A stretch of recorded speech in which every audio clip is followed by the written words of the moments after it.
Hello again and welcome to another Warhammer 40k Imperial Guard Tactics video. So today's video we're going to be following on from the last video which was last video about hidden tactics, or maybe tactics which aren't necessarily discussed that you find online when people talk about tactics and stuff. So following on from psychological warfare, following on from never giving up, we're now talking about the third installment. I think it's going to be like a 3-part sort of series.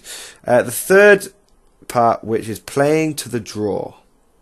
Okay, now before we get into that, we'll just do a quick recap because it all comes together. It all comes together in like a context, So psychological warfare is all about putting the voodoo into your opponent. That's the expression we came up with. Psyching them out, making them want to just give up. They've had enough. Sometimes that's a case of just smashing them, just getting their biggest toy. Maybe they've got an Imperial Knight, and you just smash that Imperial Knight, and the rest of their list is, perfectly functional, but they've lost their big toy and they just want to give up, and the heart's not even in the game anymore. That's sort of one way. And the second thing is they smash you, you've got to sort of downplay a little bit, like, oh yeah, you took out like 500 points. This is the Imperial Guard, acceptable losses. You lose 40 guys in a turn. You're like, yeah, it doesn't matter. It's only a third of my infantry. Can you keep that up for two or three more turns? You don't be so arrogant about it. You don't want to be a cocky prick, but that's kind of, the psychological warfare side of thing. And then the never giving up. Let's say it has gone. It's been a rough couple of turns, absolute rough couple of turns, and you're on the back foot. Maybe your shooting's not been very good. Maybe your opponent's been, not missing a dice. But the key is to never give up, because by not giving up, you create opportunities. And again, this by not giving up in the face of what initially could look like a really bad match, that does voodoo your opponent slightly. And then if you beat him, or you bring it really close to the wire, that will psych him out, especially if it starts getting close. And how can you make a game close? Well, you can play for the draw.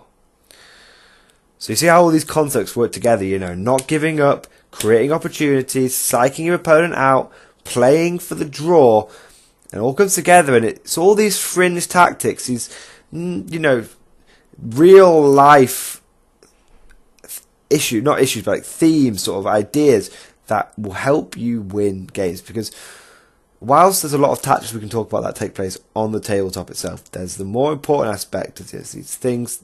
These games are taking place in the real world, and you must use real world tactics and game tabletop tactics to help achieve ultimate victory. So, what do I mean specifically by playing for the draw?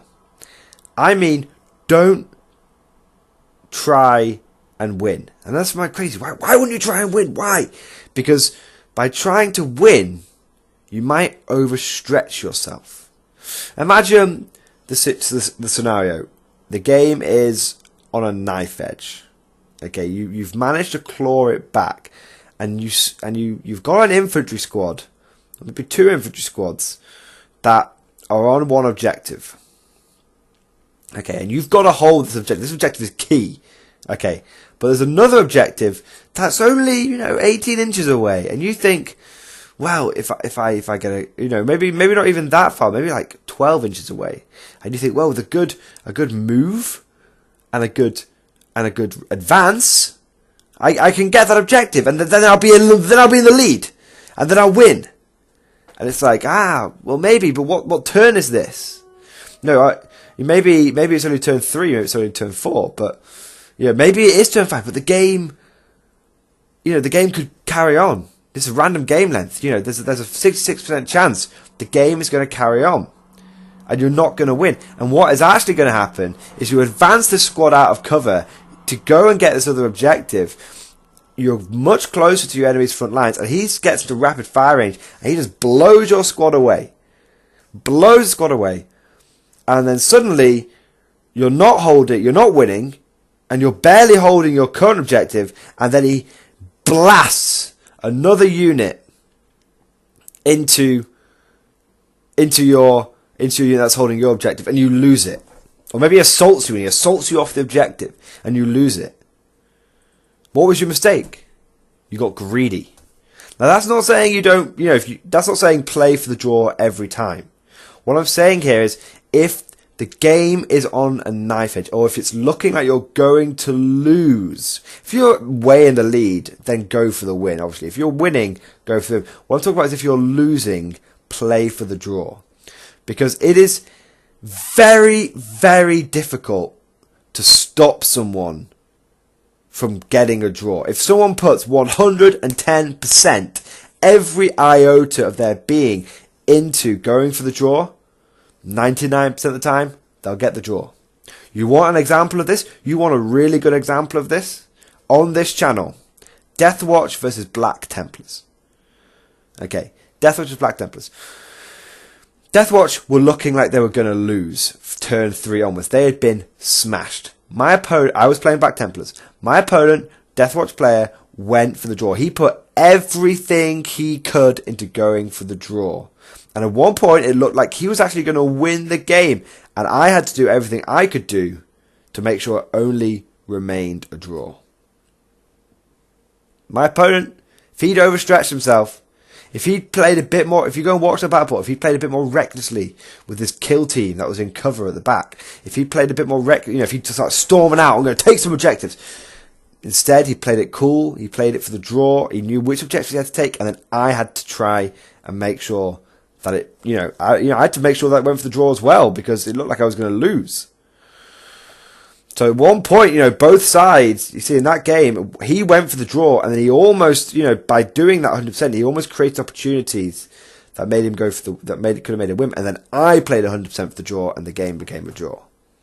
What I'm trying to say there is, on both cases, it was almost impossible for the other side, because both sides were so focused at one point or another in the battle for going for the draw, that the game had to become a draw. If either side, but some of you might be saying, well, why didn't both sides try for the win? If either side had got too greedy and had tried pushing out and had been overly zealous and hadn't been cautious, if either side had done that, they would have lost.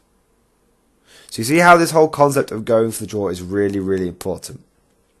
Okay, going for the draw is also, it's really psychologically fucking for your opponent, because they hate it. They hate it if they're doing so well and they're like, oh, what? I was ahead all game and it was a draw. How's he done that? And it's frustrating for them. That's, that if especially playing a team tournament, maybe later on, that guy can start making mistakes in his next game. And that means his team might, get lower, or, in the rankings, he will go lower. It's always better to get a draw than it is to get a loss. And I know that sounds obvious, but it's always better to go for a sure thing on a draw than it is to go for a maybe on a win. Okay. But the point is about, going back to this original concept of, these guards from defending this objective. Think again, if your forces are spread too thinly, if your opponent, if you have a squad, if you've got these two squads and one goes for one objective, one goes for the other, that means your opponent, he can, because your forces are split, especially if you've got one squad that's charged forward, you'll probably be in rapid fire range or in range of some of the weapons. He'll find it much easier to kill you off one objective and then, kill you off another one, because you weren't heavily defended. Whereas imagine this situation. Okay, so you stayed on that one objective, the one objective you needed to draw. Okay, you stayed in it, you reinforced it, you've got your 2 or 3 squads there. Okay, your opponent shoots you a little bit, but because it's longer range, he doesn't quite have the capability of blasting you completely off the objective.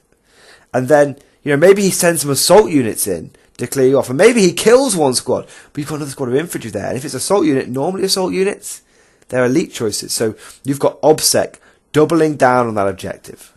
That's what I'm talking about. Whereas if you imagine you're trying to take that second objective off your opponent, you go storming off with one squad of guardsmen. We all know one squad of guardsmen isn't enough to make an assault. We all know that. So you go storming off, you lose, it goes to shit, then your opponent, if you lose that squad in your turn, by storming off and go try and charge and stuff. And it's just stupid. It's a stupid decision, but you were greedy. You were like, I want to go for the win. I want to take that objective. It just doesn't make sense. It just doesn't work. So it's very important that you understand what I'm saying here. I'm not saying be cautious. I'm not saying be timid. Okay, I'm not saying you don't want to advance your units because, oh no, they might die. No, that's not the point. Everything I'm saying here is in the context of pulling a game back that was going to be a loss. Okay, if you've got the momentum, think of Scions. If you've got the momentum, you don't want to start, knuckling down the Scions. You want to keep rolling with the momentum, and that is the same with any guard. Okay, at any game, even any guard army, but any game. If you've got the momentum, you hold on to the momentum and you keep going. So that will make sure you win. But if you're losing, you've got to try and go for the draw. And that's what I really want people to understand. I'm not saying that people should aim for the draw every game. No. You want to go into every game trying to win. The whole point, and I don't want to repeat myself, I'm just trying to drill this home, hammer this home, which is to successfully pull these games back, to never, this whole concept of never giving up, linking these videos together, never giving up. The best tactic that you can do, start psyching your opponent out, never giving up, is to just put everything you can from going from losing to going to drawing. Okay? So, hope that video makes sense. I know it seems like a relatively shallow concept, and but I've tried to link it to these other fringe tactics.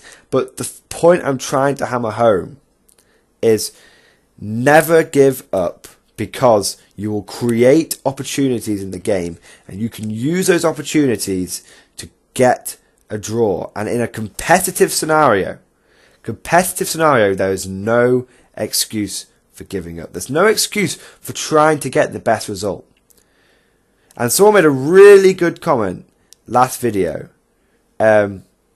saying, what was it? That was it. Games of 8th edition are really bloody and really hectic in the first 2 turns, and then after that they tend to settle down. That is so true. The number of games where it looks like one side is just going to win by turn 2. And you see a lot of people on the internet say, games of 8th edition are decided by turn 2. No, they're not. That's just when the most damage is done. It's perfectly possible when things start simmering down for the true victor to emerge. Okay? Some armies have to take a beating in the face. Think of Imperial Guard. We often go second. I mean, it's less so now with Chapter Approved. But back in the day, we often went second. Because it was, you deploy first and you go first. Imperial Guard are never going to get that. And so Imperial Guard would often go into games of 2,000 points with only 1,500 points left after the enemy's first turn. So some armies have to take a beating. Sometimes you have to, after turn 2, only have half your force left because you've used those first 2 turns. Yeah, you've taken heavy casualties. You've used those first 2 turns to get into position. Think about it if you're Orcs. Your first 2 turns, you're probably going to lose, 40 boys. And you're going to have you're going to lose a third of your army easily. Maybe even half. But then you're in position and then it's crumping time. Same for Tyranids. Same for Guards. Same for Orcs. Same for a lot of armies. Same for Spacemen. Spacemen sometimes need to get in close and get their close range rapid fire Daka. So all of this is what I'm coming to is, create opportunities, psych out your opponent, play for the draw. All of these things working together will take you from a losing situation to hopefully a winning, but more than likely a draw. So, hope you guys have enjoyed this video. Please leave lots and lots of comments down below. Thank you as always for watching, and I'll see you guys later.